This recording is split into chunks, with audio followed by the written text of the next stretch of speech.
Welcome, in front of me is a Bluboo S8 and today I will show you how to enable the power saving mode.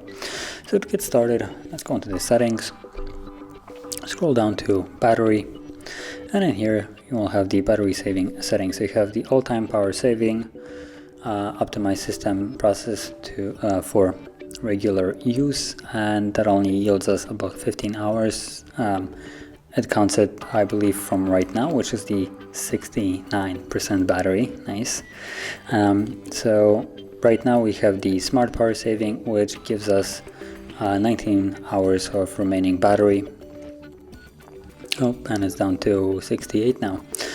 So also in the smart power saving, it does adapt the CPU and GPU according to the usage. So if the phone is basically being idly used just to, for instance, check time and some other like redundant things, then you won't really need GPU and much CPU. So it will kind of clock it down and preserve battery based on that. While in the all-time power saving, it does not do that. So the clocking of those components is always at basically the maximum or the default status, which will result in you consuming more battery.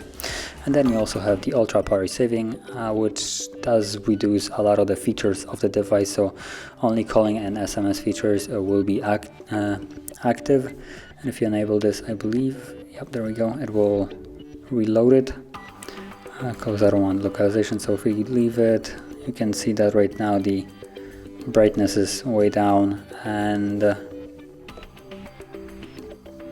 looks like it still opens up everything else for some reason. Let's see. So is there any browser here that I can check out?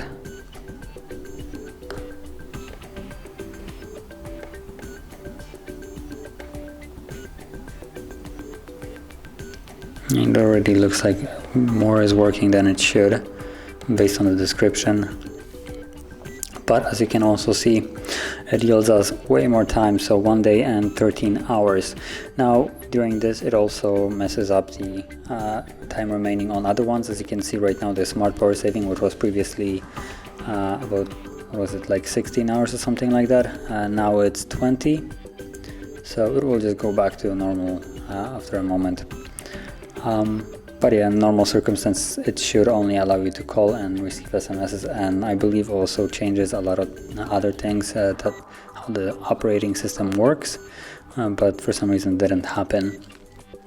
But that is how you would normally enable and also change the power saving settings. So if you found this video helpful, don't forget to hit like, subscribe, and thanks for watching.